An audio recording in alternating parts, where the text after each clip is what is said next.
Everyone ignored his warning about the bridge, then it collapsed. A black man in a safety vest stood at the edge of a busy bridge, holding a hand-painted sign and waving his arms with urgency. Commuters zoomed past him, barely sparing a glance. Some rolled their windows down to mock him. Others cursed him out.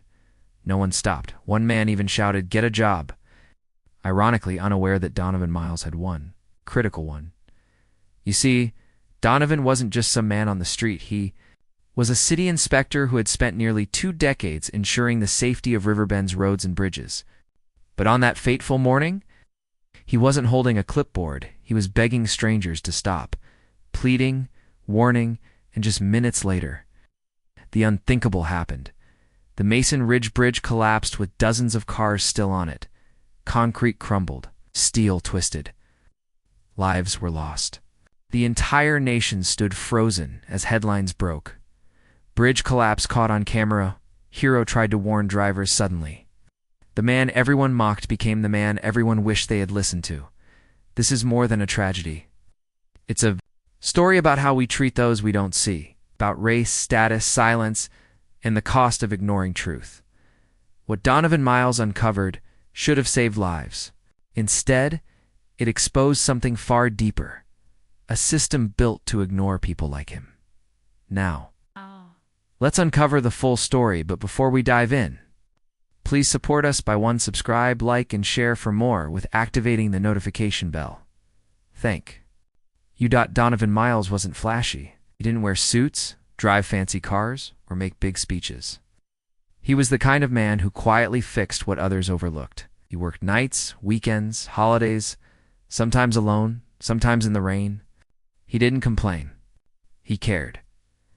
At 43, Donovan had been employed by the Riverbend City Infrastructure Department for nearly 2 decades. He was known among his peers as the Bridge Whisperer because of his uncanny ability to spot problems others missed.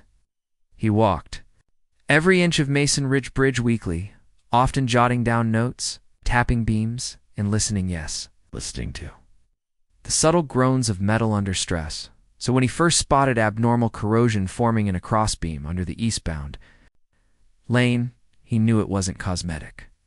It was structural-critical. He took photos, made detailed notes, filed his reports. The first was ignored.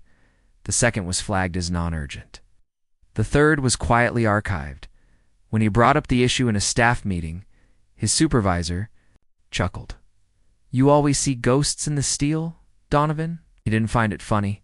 He knew the lives of thousands depended on that bridge, so he took matters into his own hands. He borrowed diagnostic tools, drilled into a section discreetly. What he found terrified him. A hollow space behind the rust, filled with flaked metal and dust. The steel had rotted from the inside out. He sent another report, this time with photographs and a warning in bold red. Collapse is imminent. Urgent action needed. Recommend immediate closure. Still no reply. He even wrote directly to City Hall, and when that didn't work, he visited the local TV news station, hoping they'd amplify his concern. But the receptionist asked coldly, "Do you have someone more official to speak with us?" It wasn't just disbelief, it was dismissal, because Donovan didn't look like the kind of man people listened to. June 17th was clear and bright. No fog, no rain. Just a city waking up to a warm summer morning. Rush hour was in full swing, but Donovan wasn't in the office. He'd taken an unpaid day off. Not to rest, but to stand guard. He packed cones, a megaphone, and a poster board he had written on in bold red marker. "Stop bridge is unsafe. Do not cross." He set up the cones hastily at the eastbound entrance and held the sign high. Cars slowed, then swerved past him. A delivery van brushed his elbow. Horns blared. One man shouted, "What's wrong with you?" Another laughed. "Oh, it's that bridge guy again." Donovan's voice cracked from yelling, but he didn't move. He pointed toward the base of the structure, to where hairline fractures now lined the support beams. Soon, a patrol car pulled up. 2 officers got out. "You're disrupting traffic," one said. Donovan tried to explain. He pointed to his badge, his reports. "The beams. You can't just block a state-funded highway, the second officer interrupted. If there was a real threat, the city would have shut this down. Step aside, sir. I gave him a warning, then drove off, defeated but desperate. Donovan returned to his spot. Then came the yellow school bus. The driver slowed. She saw Donovan's tears, his urgency. He pointed toward the foundation. Please, turn back. After a long pause, she did.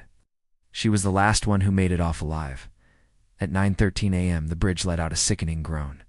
The center buckled. Cables snapped. Vehicles plunged into the water below. Within moments, the air was filled with sirens and screams.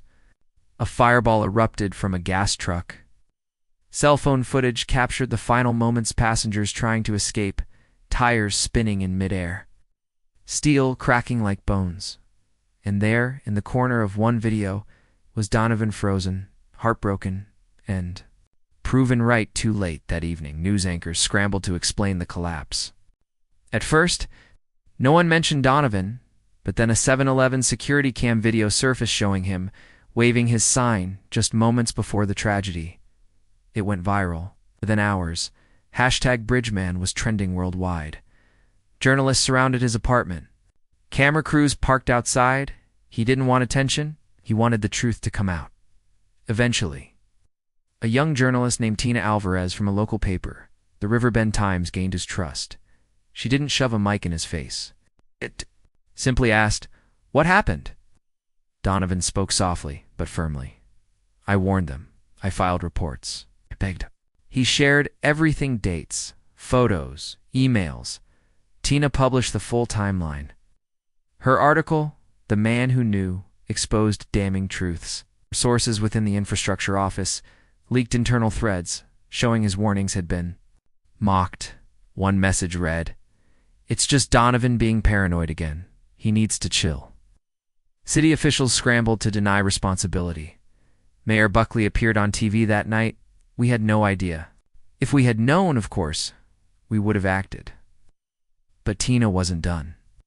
She obtained a copy of the final report Donovan sent, which had been marked low priority, not urgent.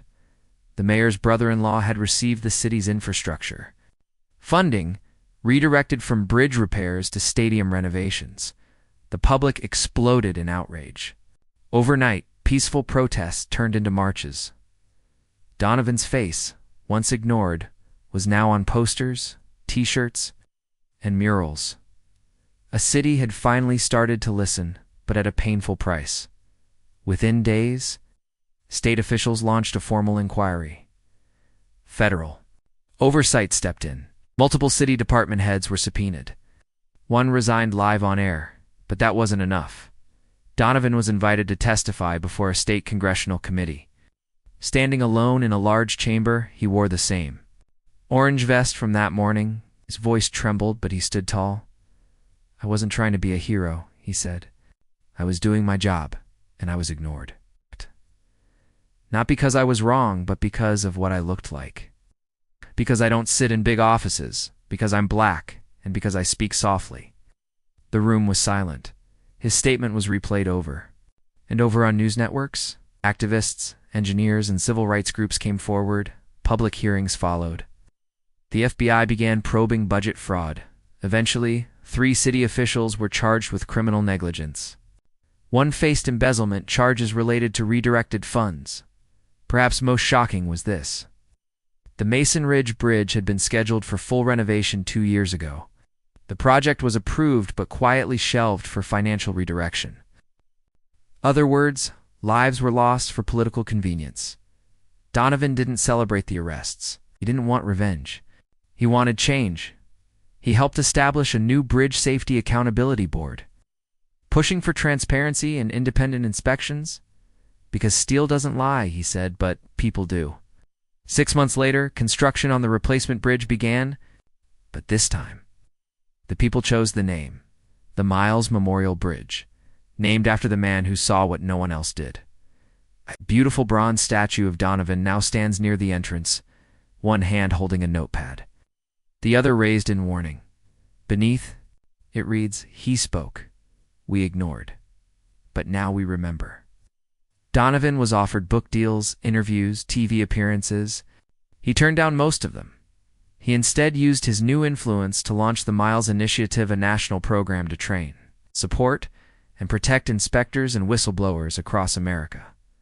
His story made it into classrooms. A documentary won awards. Kids now wore Bridge Whisperer shirts, calling him a quiet superhero. But Donovan stayed humble. Most mornings, he still walked local bridges, still wore his vest, still carried a notepad. Once a young boy spotted him and asked, "Are you the guy who saved the bus?" Donovan smiled gently. "I just tried to." He looked at the new bridge, then up at the sky and whispered, "Now they listen." And for once, the world did.